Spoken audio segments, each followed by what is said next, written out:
What up everyone, it's your boy Xmanny87 here bringing you another Marvel Legends video, and what I have for you today is the Marvel Legends Deadpool Wave Strong Guy Build-A-Figure Series Black Tom Cassidy action figure review. Now before I get into everything, if you could please leave a thumbs up like rating on the video, it'll help show your support for my channel and I greatly appreciate it. With that said, going to hit you with another 1-2 punch of the Uncanny X-Man-y story time, and then we'll take a look at the figure. Enjoy. Black Tom Cassidy was created by Chris Claremont and Dave Cockrum and first appeared in the X-Men issue number 99, Death Star Rising. Tom Cassidy grew up as heir to his family's fortune. He uncontrollably gambled his inheritance away and lost it to his cousin Sean Cassidy, who is known as the X-Men Banshee. This ignited a family feud between the two, as later on they both were in love with the same woman, Maeve Rourke, in which Sean won her heart over. Tom served as the best man to their wedding but would turn over to a life of crime after losing the love of his life. He took on the name Black Tom. Shortly after he went to prison and Sean left for assignment as agent of Interpol and was unaware that his wife Maeve was pregnant with their child. Maeve gave birth to their daughter Teresa. Tragically, Maeve and Teresa were struck during a terrorist attack while visiting family in Northern Ireland. Unfortunately, Maeve died and Teresa was thought to be dead. Black Tom rescued Teresa and raised her as his own. In prison, he met Juggernaut, with whom he became best friends with. On a heist in San Francisco with the Juggernaut and Teresa, going by the codename Siren,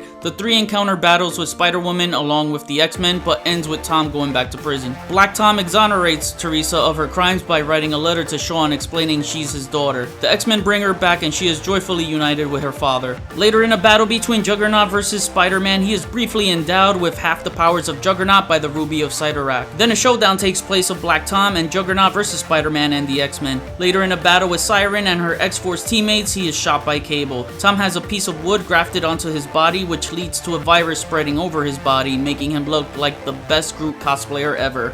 Over the years, in some of his major story arcs, he later travels to Mojo World and is forced to backstab Juggernaut to get out. Unknowingly to him, Juggernaut was planning to backstab him anyways in the Brotherhood. During M-Day, he loses most of his powers along with most of the mutant population. Juggernaut convinced Tom to turn himself in for murdering Sammy, who was the X-Mansion chef and had a positive influence on Juggernaut. When X-Force reformed on Krakoa, Black Tom joined the team and is more powerful than ever, with the Living Island increasing his powers up tenfold. For powers and abilities, originally his power was bioorganic thermokinetic blast, generating concussive blast through any wooden object, in which he typically carries a shillelagh. He and his cousin Banshee are immune to each other's powers. Now his notable powers are life force absorption, superhuman strength, healing factor, distributing planet consciousness among plants he controls. Cassidy can grow to immense size in plant form, and chlorokinesis, mentally controlling all plant life. In other media, Black Tom appears in the 90s X-Men the Animated Series. Actor Jack Kesy portrayed Black Tom in Deadpool 2. For merchandise, he was in the Toy Biz 90s X-Men X-Force action figure line, and now making his debut for the first time in Hasbro's Marvel Legends line. Black Tom Cassidy has appeared in a total of 436 issues. Alright, so we got Black Tom Cassidy here looking really good and in the black and red attire, which I like and prefer most for his character. So let's take a close-up look at Black Tom. Now taking a look at the head sculpt right here, it's okay for the most part. You know, I would have preferred a little more rugged look, but he's a ladies' man, so he's got his ladies' man look going on. He got a little cocky smirk going on there too. Got the sharp looking eyebrows. You know, you got his mustache, goatee right there. And you get his hair, you know, it's a little combed over right there. Not as big and puffy as it is in the comics, like his old school look.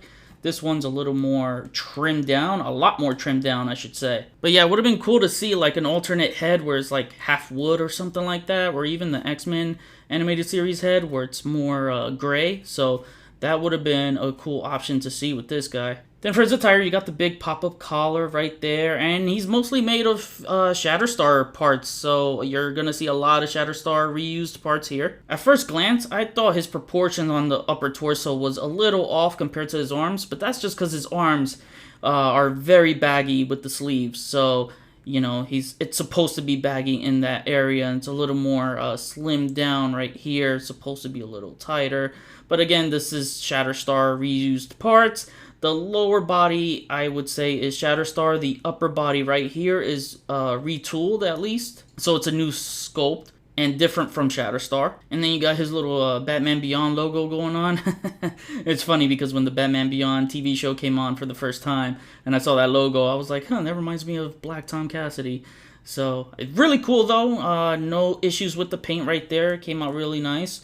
Just when you move the torso up, it is gonna break apart. So just be mindful if you're taking pictures and you want them looking. Just have him speaking with his chest. It's definitely gonna look a little off right there. So yeah, baggy arms, all in black, red, Buccaneer style gloves, just like Shatterstar.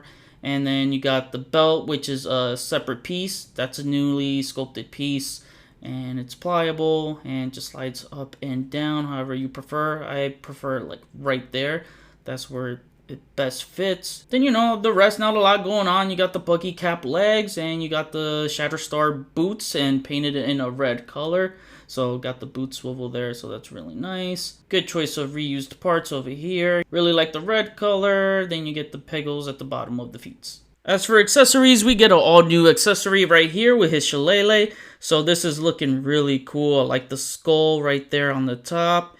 And then you get these bumps along the shillelagh. So and it ends right there. It's not that big, but it is a really cool looking accessory. It fits nicely on either hand, so he's got to have his shillelagh. And to find some fun stuff to best represent his organic thermokinetic blast, if you have the Hasbro Overwatch Mercy, you could use her effect and plug it at the end of this shillelagh right here. And I gotta say, this looks really dope. And if you want a platform Black Tom, here's the Marvel Legends Groot head on him, but it just looks absolutely ridiculous. His plant form does remind me of the Marvel Selects Groot, so if you do have that, especially if you have him looking up right there. Oh yeah, the comic version totally looks like this Groot right here. So yeah, I think you could totally get away with this Marvel Selects Groot version being a full-size plant form for Black Tom Cassidy. However, what I did do was take this Marvel Legends Groot hands and put it on Black Tom, and I'll show you that right now. And as you can see, this looks really good and reminds me of that vintage Toy Biz figure. He could have used wooden alt hands or head to benefit a future Black Tom figure with the 90s white shirt look. I recommend you heat these up for a good few minutes with a hairdryer so you can have a smooth swap as you are putting bath hands onto a regular sized figure. But I took pics with this, so you can totally pull it off. It works. Alright, so one major gripe I have is that his arms are far apart and it should be closer to the side of his thighs. So they should look straight down, and it looks like he has some sweaty ass armpits. It's just, I don't like that. I like to do a vanilla pose with the arms straight down so it looks more natural. To cover articulation, his head moves that far up, so this pop-up collar will hinder it a bit. Not too bad though. It moves that far down, it swivels. Barely any pivot. You don't get no pivot at all. His arms move a good amount up, down, all around. You got the shoulder swivel, bicep swivel, double jointed elbows, and a wrist swivel with a wrist hinge. Now, I mentioned before that the lower torso was Shatterstar reused, but the more I look at it, the more it looks brand new to me. So correct me if I'm wrong. Anyway, let's try out this new torso range.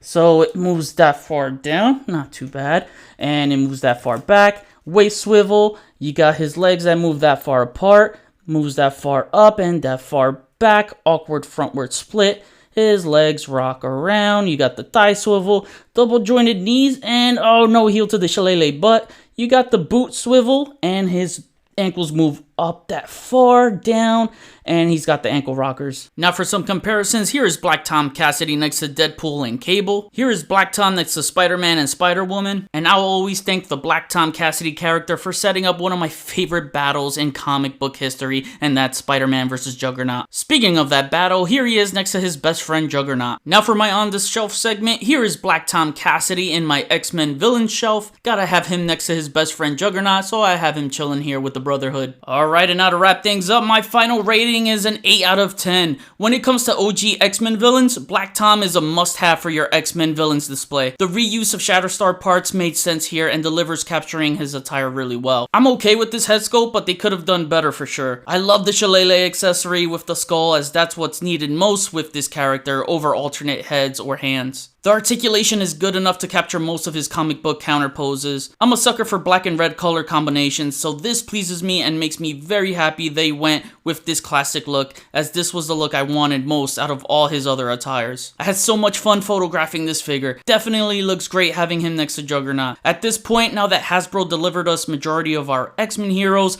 I'm getting even more excited now when I see more X-Men villains getting made. We need more of them. The one X-Men hero now we need to go with this is a new Banshee figure. It's a must. Let's get to it, Hasbro. At the end of the day, Black Tom bolsters your X-Men villains display, which makes me a very happy X-Men collector. So now I kick it back to you guys. What do you guys think of Black Tom? I'd love to see a Banshee and Siren 2-pack, but which X-Men villain would you like to see made next? I can name so many that I want. Comment below, let me know. That was my review. Please follow me on Instagram if you haven't already. Link is in the description below. Get your Marvel Legends Deadpool wave at Big Bad Toy Store. Link is in the description below. Check out my website xmany87.com to view my photo gallery. Hit the notification bell so you always know when my video's up. Share and subscribe if you're new. Enjoy the pics at the end of the video. See you on the next review. Peace, peace.